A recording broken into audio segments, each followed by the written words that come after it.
Hello everyone and welcome to another episode of Ancient and Beyond. This episode is going to be about Cleopatra Selene II. She's not one of the most well-known figures from history, but pretty much everyone will have heard of her parents. Cleopatra Selene was the daughter of the very well-known Cleopatra and Mark Antony. Her parents are two of the most recognized names in history, yet Cleopatra Selene herself is nowhere near as widely known. To answer who she was, first, I'm going to give a little background into the context and relationship of her parents. Cleopatra VII, Thea Philopata, was the Queen of Egypt, and Mark Antony was a Roman general and politician. They became allies and started a relationship in the mid-1st century BCE. Cleopatra was born around 69 BCE, and she was a member of the Ptolemaic dynasty. The Ptolemaic dynasty had ruled Egypt from 305 BCE to 30 BCE. The Ptolemies were of Greek origin, and they descended from Ptolemy I Soter, who was one of Alexander the Great's generals. When Alexander died in 323 BCE, his vast empire was divided among his generals, with Ptolemy taking control of Egypt. The Ptolemies maintained a Greek cultural influence, but they also embraced Egyptian royal customs and even adopted some of the local religious practices to legitimize their rule with the native population. However, they retained Greek as the official language and kept much of the Hellenistic culture alive at court. Mark Antony was born in 83 BCE into a prominent family that was part of the Roman aristocracy. His name in Latin was Marcus Antonius, and he was the son of Marcus Antonius Creticus and Julia Antonia. His mother was from a noble lineage, and she was the niece of Julius Caesar. This connection would later play a key role in Antony's career, as it gave him an important link to Julius Caesar. Antony's early life was marked by military service. He was known for his abilities as a soldier and served in various military campaigns. He began his political career in Rome and quickly rose through the ranks, gaining favor with Julius Caesar, who was a rising political figure at the time. Antony served as Caesar's right-hand man during the Gallic Wars and played a crucial role in supporting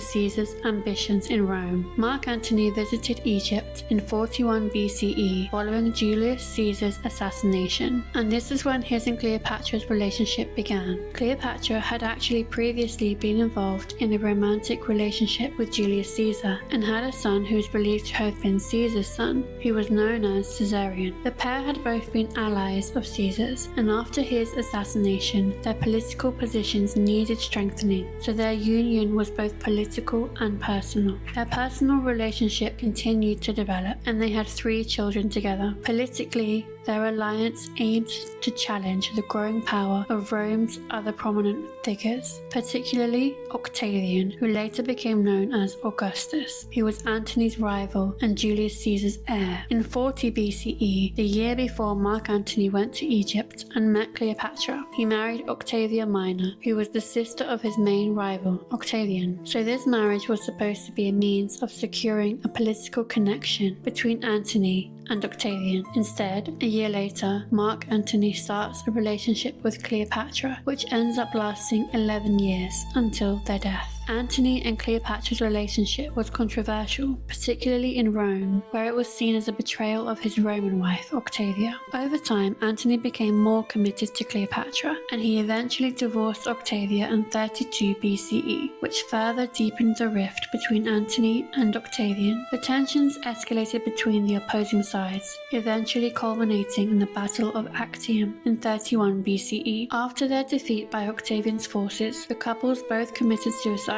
in 30 BCE to avoid being captured by their enemy. So now we come to the children Mark Antony and Cleopatra had together. They were called Alexander Helios and Cleopatra Selene II, who were twins, born around the year 40 BCE, and Ptolemy Philadelphus, who was born around 36 BCE. After the defeat of Antony and Cleopatra, their children were taken to Rome, where they were paraded in a triumphal procession by Octavian, later known as the Emperor Augustus. Alexander Helios and Ptolemy Philadelphus seem to have faded from history after this point, with no consensus on what happened to them, while Cleopatra Selene was the one who lived on to play a significant role in the royal still well, so following the triumphal procession, the children were taken into Octavian's care. Cleopatra Selene was likely placed in a safe household, and given that Octavia Minor, Octavian's sister, was known for her high moral standing and role as a protector of the family, it's believed that Cleopatra Selene might have been placed under her guardianship. Octavia Minor had been married to Mark Antony before his relationship with Cleopatra, and she was the mother of Antony's other children. In a way, placing Cleopatra Selene in Octavia's household would have made sense, since Octavia was seen as a stable, noble figure who could provide some level of care and protection. Octavia was known for her maternal nature, and she had already raised Antony's children from his marriage to her, so it's possible that she would have taken on a similar role with Cleopatra Selene. While not much is known about the specifics of Cleopatra Selene's life with Octavia, it's clear that she would have been part of the imperial family's inner circle during this time. As a captive royal, Cleopatra Selene possibly lived in relative luxury,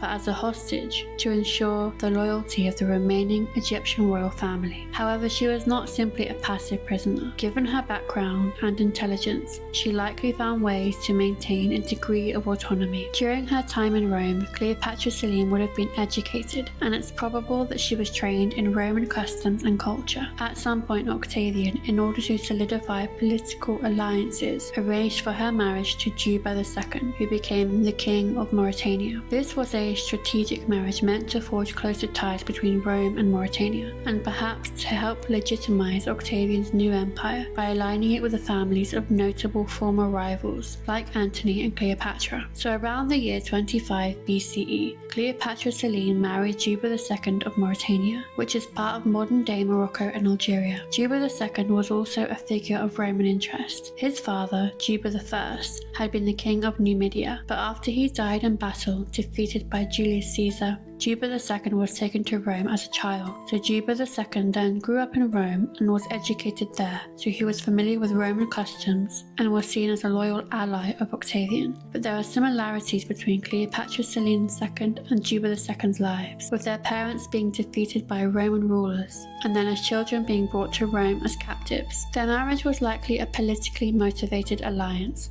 but Cleopatra Selene and Juba became partners in both governance and cultural development. Together they ruled over Mauritania, a strategically important region in North Africa. Cleopatra Selene brought her Egyptian and Greek culture and royal lineage, while Juba II was also well versed in Greek and Roman culture. Their rule is thought to have been prosperous, with Cleopatra Selene potentially playing a significant role in cultivating a sophisticated, cultured court. As Queen of Mauritania, Cleopatra Selene became a key figure in the region's cultural and political life. She likely maintained a blend of Egyptian, Greek, and Roman traditions.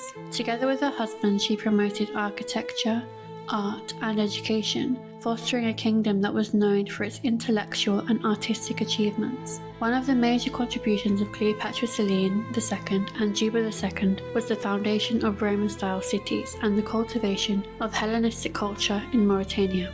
They are known to have had strong cultural exchange with Rome, and they built new cities that reflected Roman architecture and urban planning. Cleopatra Selene and Juba II's court likely resembled the cultured atmospheres of both Rome and Alexandria. Cleopatra Selene II and Juba II both represented a blend of different heritages and culture. Juba II, a Numidian, partly raised in Rome, highly educated in Roman and Greek cultures, and Cleopatra Selene, of Greek and Roman heritage, raised with an influence from both cultures, as well as the influence in her early years from Egypt. Unfortunately, the details of Cleopatra Selene's later life are unclear. We know that she and Juba II had at least one child, a son named Ptolemy of Mauritania, who eventually succeeded his father as king, but faced a tragic end in Rome. But that's a story for another day. It's likely Cleopatra Selene continued to rule alongside Juba II until her death, but the exact date and circumstances of her passing remain unknown. Juba II and Cleopatra Selene's legacy is evident today in the Royal Mausoleum of Mauritania, which is situated in the Tipaza province of Algeria. It's built on a hill around 250 meters above sea level, amidst a stunning view, which must have been just as beautiful all those years ago as it is today.